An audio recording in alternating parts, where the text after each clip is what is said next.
Predators strike without warning. Claws, fangs, fury. Brace yourself for the savage kingdom. On this ancient continent, the sky itself wages war.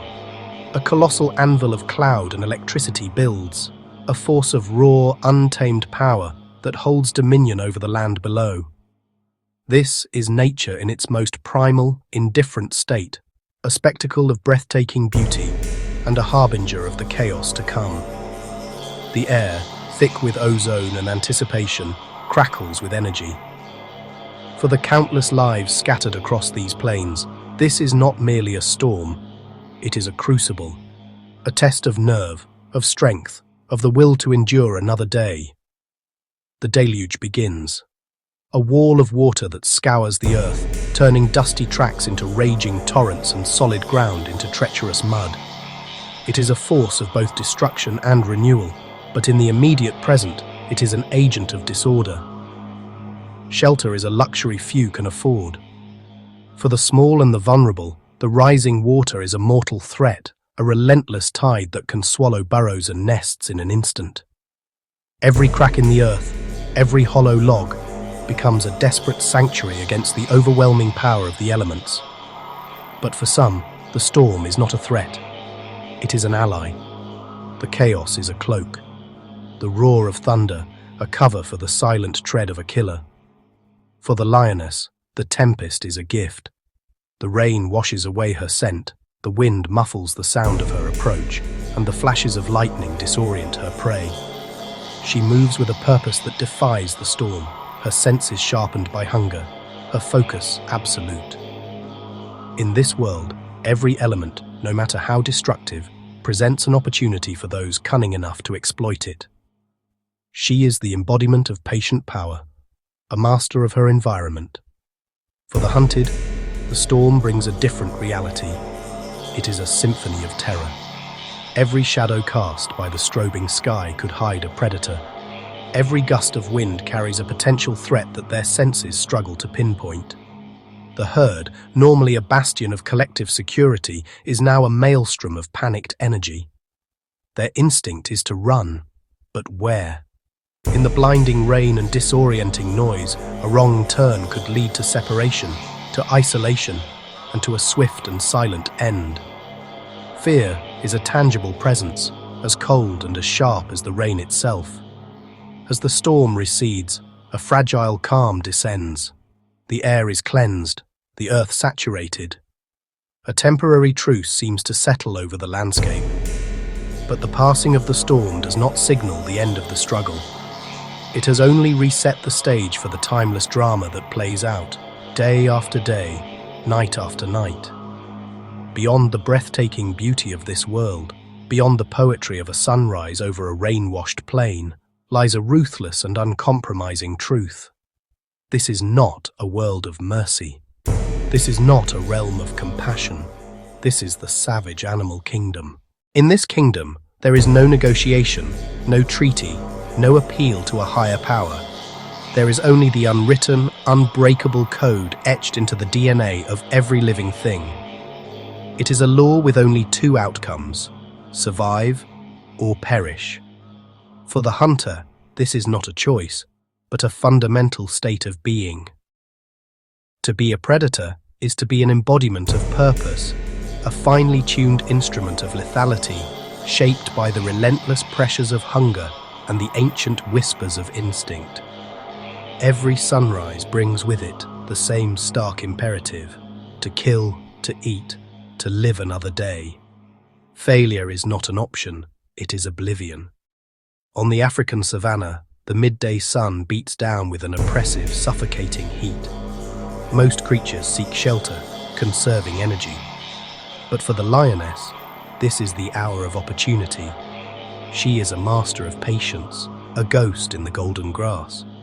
Every muscle is coiled, every sense is on a razor's edge. She doesn't just see her prey. She feels its presence on the wind, tastes its scent in the dry air. Her movements are a masterclass in stealth, a slow, deliberate crawl that can last for hours. Each step is placed with surgical precision, avoiding the snap of a twig or the rustle of a dry leaf that could betray her position. This is a dance of inches, a testament to the discipline required to close the gap between hunger and a meal.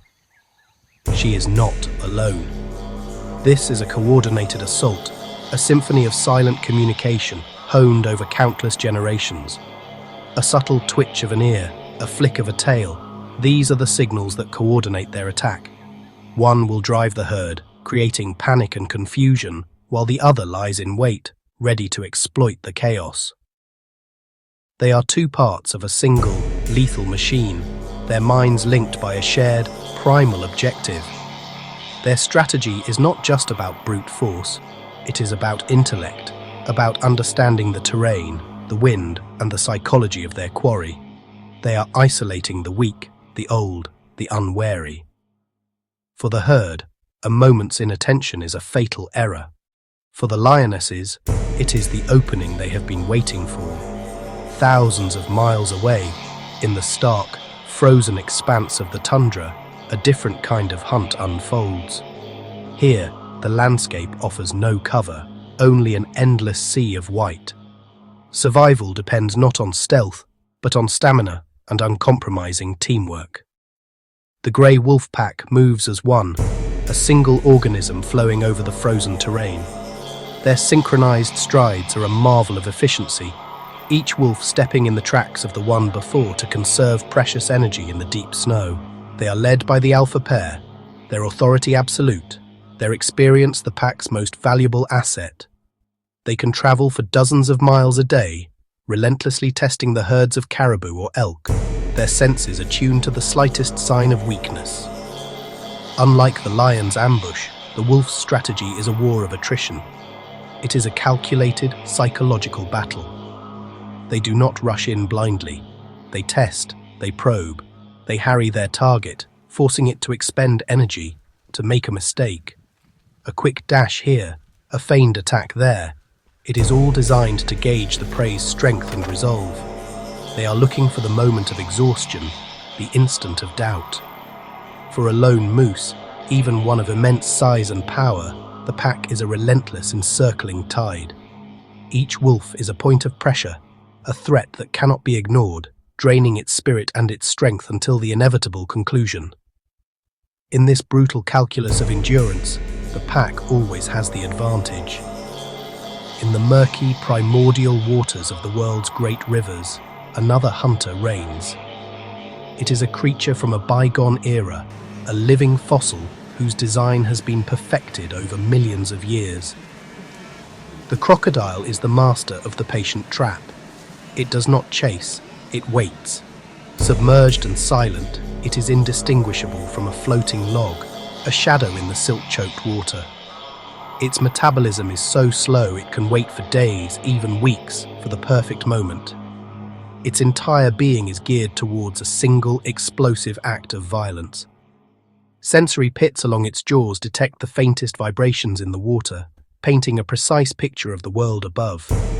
It knows with unnerving accuracy when a thirsty animal has lowered its head to drink.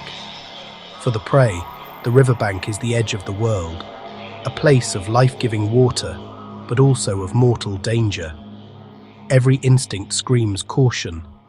The antelope's wide eyes scan the surface, its ears pivot to catch the slightest sound. It can feel the tension in the air. But thirst is a powerful, overriding force. From the lion's silent stalk to the wolf's relentless pursuit, to the crocodile's explosive ambush.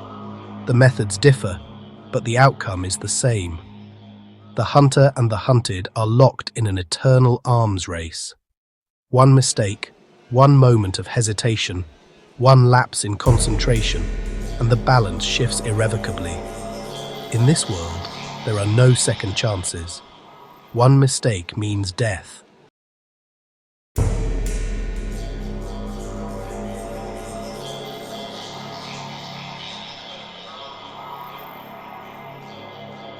But the hunted are not helpless. Speed, awareness, and unity are their weapons. A single moment of hesitation, and the hunter becomes the victor.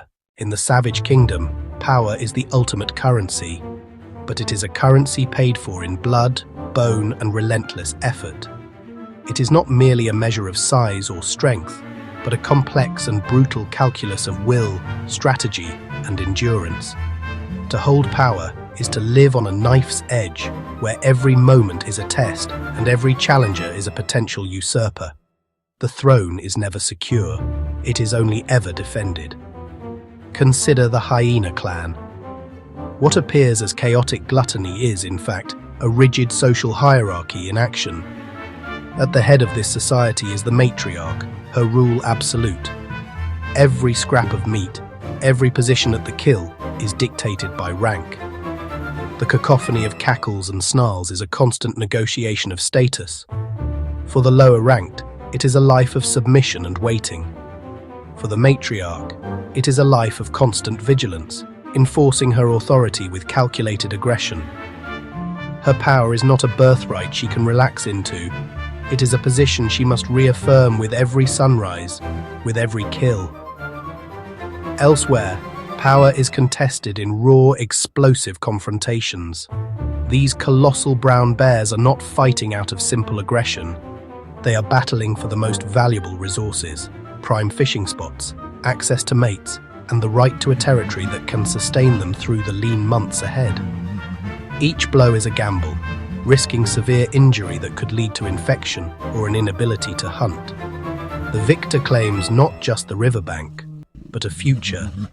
The loser is cast out, forced to wander into less forgiving lands, his prospects for survival dramatically diminished. This is dominance asserted through sheer, overwhelming force. But power is not always a protracted war of attrition. Sometimes it is the art of the single decisive moment. The Viper's strike is a marvel of brutal efficiency. There is no wasted motion, no margin for error. In a fraction of a second, a hunt is concluded, a threat is neutralized. This is power refined to its most potent form, a precise application of a specialized weapon honed over millennia of evolution. The hawks dive, the cheetahs sprint. They all speak to this same principle. In a world where energy is precious, efficiency is the deadliest weapon of all. And what of the cost of holding this power? Look into the eyes of a veteran king. The scars on this lion's face are a map of his reign, each one a story of a battle won, a challenge met. Strength alone is not enough. The savage kingdom is ruled by dominance, intelligence, and brutal efficiency. But this rule is a heavy burden. Here, even predators face constant threats, from rivals, from injury, from starvation. The very power that elevates them also makes them a target. To be at the top is to be alone, to know that the only thing more dangerous than the fight to the summit is the fight to stay there.